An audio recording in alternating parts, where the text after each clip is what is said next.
My goal is to plant about 500 garlic cloves.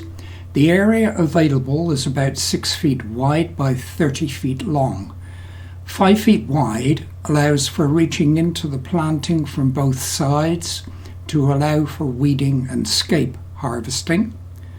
The soil is a light sandy loam, so the surface dries out fairly quickly.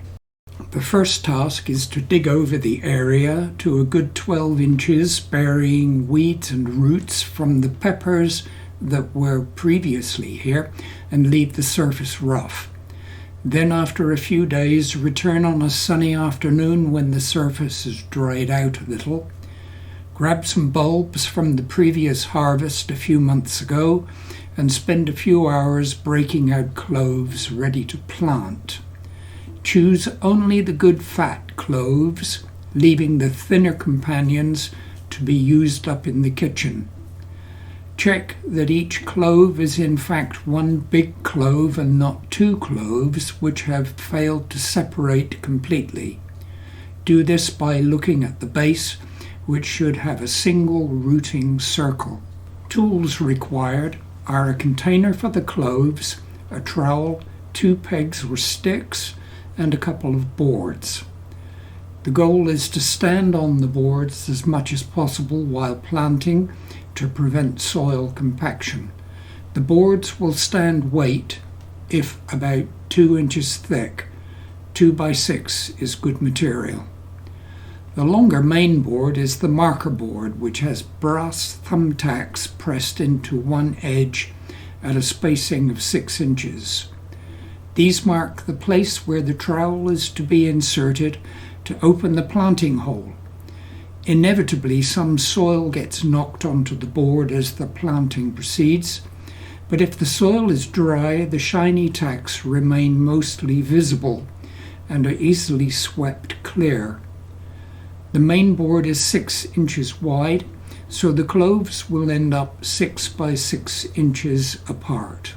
Working backwards and placing the long board a convenient distance from the grass pathway, placed the 2 pegs at the bottom left and right corners of the board as markers in case the board gets shifted accidentally and set up.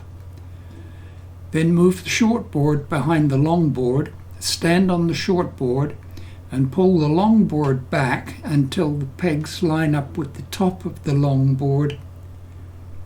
This leaves a distinct flat impression in the soil.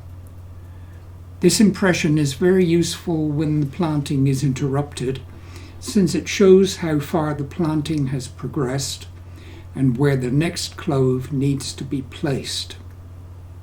The trowel is inserted at the next brass tack to the required depth. This should be easy since the soil has been loosened, and the next clove inserted.